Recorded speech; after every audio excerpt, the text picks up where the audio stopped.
Hello friends, nature education में आप सभी का स्वागत है।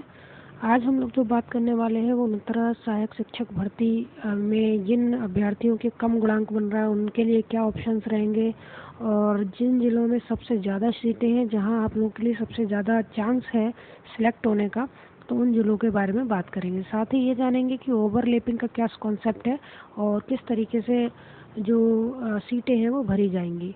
तो सबसे पहले जान लेते हैं ओवरलैपिंग के बारे में। तो फ्रेंड्स, जो कुल मिलाकर आप जानते ही हैं कि 69,000 वैकेंसीज हैं। इसमें पहले जनरल के लिए, जो कि जनरल मत कहिए, एक तरीके से कहिए अनरिजर्व्ड है, वो किसी के लिए रिजर्व नहीं है। लगभग 30,000 तकरीबन इतनी सीट अनरिजर्व है जिनका जो गुणांक है वो सबसे ज़्यादा होगा। मान लीजिए किसी का गुणांक 80 है या 82 है, जो सबसे ऊपर कैटेगरी में आ रहे हैं, तो वो अनरिजर्व कैटेगरी में चले जाएंगे, अनरिजर्व सीट पर सिलेक्ट होंगे, चाहे वो किसी भी कैटेगरी के हों, चाहे वो ओबीसी हो, चाहे जनरल हो, चाहे एससी हो, एसटी हो, वो अनरिजर्व वाली कैटेगरी में भरे जाएंगे। यानी कि पहले ये 30,000 सीटें भरी जाएंगी, जो ऊपर के लोग होंगे वो इसमें भरते जाएंगे। जब ये 30,000 सीटें पूरी भर जाएंगी उसके बाद अन्य सीटों की बारी आएगी और जो सीटें जिसके लिए रिजर्व है फिर उसके अकॉर्डिंग भरी जाएंगी। तो जनरल वाले अभ्यर्थी जिनके गुणांक कम है तो उनके लिए थोड़ी सी मुश्किल ज़रूर हो सकती है, क्योंकि इस तरीके से सीटें भरने का हमारे यहाँ प्रावधान है आरक्षण की वजह से। लेकिन कोई प्रॉब्लम नहीं है, देखते हैं कि जिनके कम गुणांक है उनके लिए क्या ऑप्शंस हैं। तो चलिए बात कर लेते हैं जिनके कम गुणांक है उनके लिए क्या ऑप्शंस है। तो देखिए, सबसे बड़ी बात यह है कि जिनका कम गुणांक है उन लोगों को निराश नहीं होना है, हताश नहीं होना है। कुछ ज़िले ऐसे हैं जहां पर हर साल ये देखा गया है, हर साल नहीं मतलब जब भी वैकेंसीज आती है तो ये देखा गया है कि गुणांक काफ़ी कम रहता है जो सिलेक्ट होते हैं। और दूसरी बात ये है कि इस बार उन ज़िलों में वैकेंसीज भी ज़्यादा हैं, सीटों की संख्या भी ज़्यादा है। तो देख लेते हैं कौन कौन से ज़िले ऐसे हैं जिनमें सीटों की संख्या भी ज़्यादा है और गुणांक भी कम रहता है। देखिए फ्रेंड्स, सबसे पहली बात जो करने वाले हैं वो लखीमपुर खीरी। देखिए, लखीमपुर खीरी में आप अगर पुराना डाटा इसका उठाकर देखेंगे तो जो प्राइमरी की भर्ती हुई है, जूनियर की भर्ती हुई है, उसमें जो कट ऑफ है वो थोड़ा सा कम रहा है और जिलों के मुकाबले। और इस बार लगभग 2100 पोस्ट है लखीमपुर खीरी में। तो जिनका कम गुणांक है वो इसको ऑप्शन चुन सकते हैं।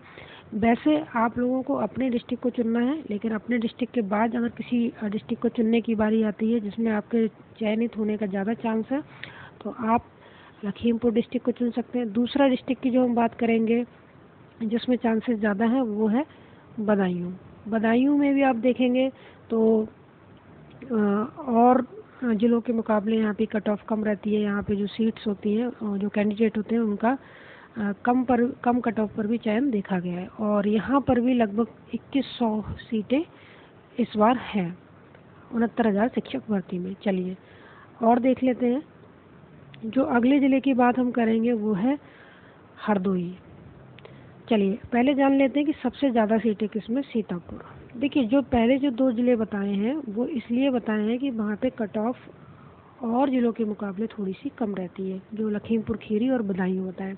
लेकिन अब हम बात करेंगे सीतापुर की। सीतापुर की इसलिए बात करेंगे क्योंकि यहाँ पर सबसे ज़्यादा सीटें लगभग 2500 सीटें हैं। तो अगर जिन लोगों का कट ऑफ कम है वो इन जिलों को भरते हैं या सीतापुर को भरते हैं तो यहाँ पे चांसेस थोड़े से ज़्यादा हो जाते हैं उन लोगों के सिलेक्ट होने के। तो आप सीतापुर को भी चुन सकते हैं। चलिए अगले ज़िले की बात कर लेते हैं, वह है हरदोई। तो हरदोई आप चुन सकते हैं। हरदोई में लगभग 2450 सीटें हैं, तो आप इसको भी चुन सकते हैं। चलिए एक और ज़िले की बात कर लेते हैं जहां आप भर सकते हैं। तो बात कर लेते हैं कुशीनगर की। कुशीनगर को भी आप काउंसलिंग में कंसीडर कर सकते हैं क्योंकि यहाँ पर जो सीटें हैं वो 2220 लगभग सीटें हैं।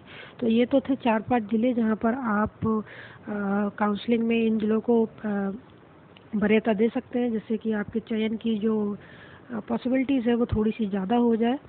चलिए ये तो थी जानकारी। उम्मीद है आपको वीडियो अच्छी लगेगी। एक चीज़ और यहाँ पर डिस्कस कर लेंगे, जो 100% जनरल का गुणांक रहेगा, जो सिलेक्ट होंगे ही होंगे, वो लगभग 68 जिनका गुणांक है वो 100% किसी ना किसी ज़िले में ज़रूर सिलेक्ट होंगे। 68 तक के जनरल गुणांक वाले सेफ हैं एकदम। तो ये तो जनरल वालों को ही ज़्यादा क्वेरीज हैं या उन्हीं के मन में ज़्यादा क्वेश्चंस है कि वो सिलेक्ट होंगे कि नहीं होंगे, जिनका कम गुणांक है तो उनको ज़्यादा इस समय चिंता हो रही है। तो 68 वाले हैं तो वो तो ज़्यादा चिंता ना करें, 68 और 69 तो ये तो लगभग सेफ गुणांक में ही माना जाएगा। बाकी सारे जो ओबीसी वाले हैं और एससी वाले हैं, एसटी वाले तो सभी हैं ही हैं। साथ में ओबीसी वालों को थोड़ी सी दिक्कत हो सकती है जिनका कम गुणांक है, क्योंकि ओबीसी के बच्चे लगभग 90 से 96 हज़ार बच्चे पास हुए हैं, तो उनमें थोड़ी सी समस्या हो सकती है। लेकिन चूँकि ये 30,000 सीटें पहले भरी जाएंगी तो जिनका गुणांक थोड़ा सा ज़्यादा है तो उनको तो टेंशन लेने की कोई ज़रूरत ही नहीं है। फिलहाल जिनका 68 है लगभग, तो वो तो सभी लोग सेफ ही माने जाएंगे।